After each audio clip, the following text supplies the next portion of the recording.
All right, here with Rick Ballou of the Midday Chalk. You hear him every day alongside Joe C. and T-Wig, noon to 3 here on 1010XL 92.5 FM. And Rick, you recently wrote an article regarding Telvin Smith, and he made some headlines with some of the comments he made yesterday during OTAs, basically talking about how he thought the team would be further along than what it is, and just your overall thoughts of what you had seen from Telvin, and you known him a long time with Florida State and now being here in Jacksonville.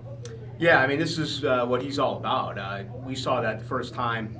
You had about, 56 rookies out there during rookie minicamp in 2014. I mean, if everyone had the same jersey number on, you wouldn't have known that Bortles and Robinson and Lee and Colvin and Linder and all of these players were drafted ahead of Telvin Smith. He looked like the true leader on the football team. You go back to his days at Florida State, and Jimbo Fisher to this day brings him up. I mean, that entire defense is in the NFL, but he always seems to single out Telvin, LaMarcus Joyner, maybe Jernigan as well, as the guys who not only were great on the field leaders, but also off the field leaders. And that's what Telvin Smith is all about. He's a fifth round guy, but he's extremely vocal. And I think the message that he's sending now is something that's really good for this football team. During the Gus Bradley era, it was all about the ability to compete and the journey and getting better. That became old pretty quick.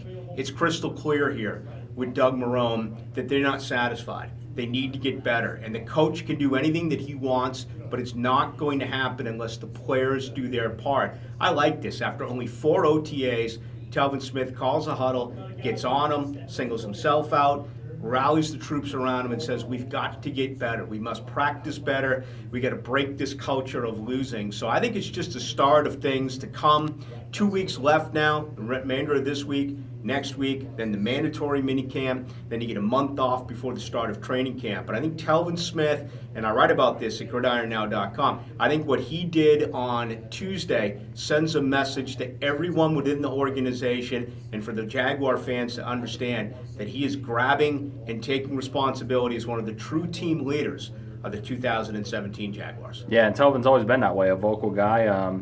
Just a side note here, I remember actually talking with him at the Senior Bowl a few years back, and he was exactly the same way, a guy that was expressing himself to be a leader for sure. And also I think he kind of brought it up a little bit too, that this is also kind of the same message that Doug Marrone had on Friday with talking about how this is a 3-1 football team and they got a long ways to go. And it seems like that it's a message that is coming across, especially Telvin Smith acting like the mouthpiece with that message. Yeah, they had to get rid of a couple of bad parts to this defense, a couple of bad parts within the locker room, and right now, I mean, they're just looking to become a much better football team.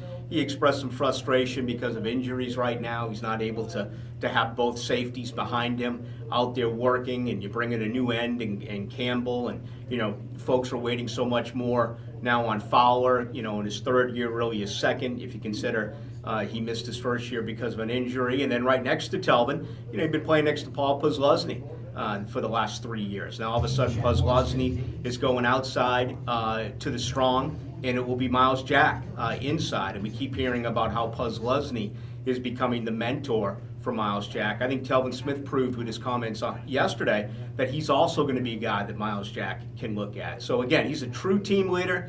I'd be surprised if he's not a captain of the defense this year in his 4th year, a contract year for Telvin Smith. And overall, I think it's a strong message as to where the Jags are and where they want to be. All right, he is Rick Ballou. Again, you hear him every day, noon to 3, every weekday that is, noon to 3, with Josie and T-Wig with the Midday Chalk. And again, you can read that article on gridironnow.com and later today on 1010XL.com as well. Rick, as always, thanks for the time, man. Hey, thank you.